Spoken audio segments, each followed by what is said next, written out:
Assalomu alaykum. Xonadonimizda ishlarimizni tugatib oldik. Bu xonadonga ikkita plastmassa rom 6,5 sm ida bo'ldi. Eshigimiz balkon profilda alyumin bo'ldi. Shotlanka qilib oqaynilar bilan qilib berdik.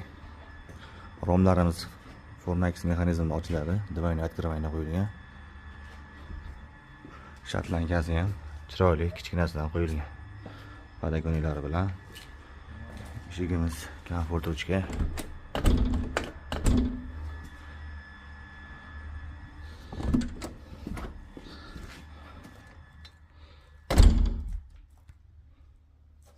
Dverni petlalar qilib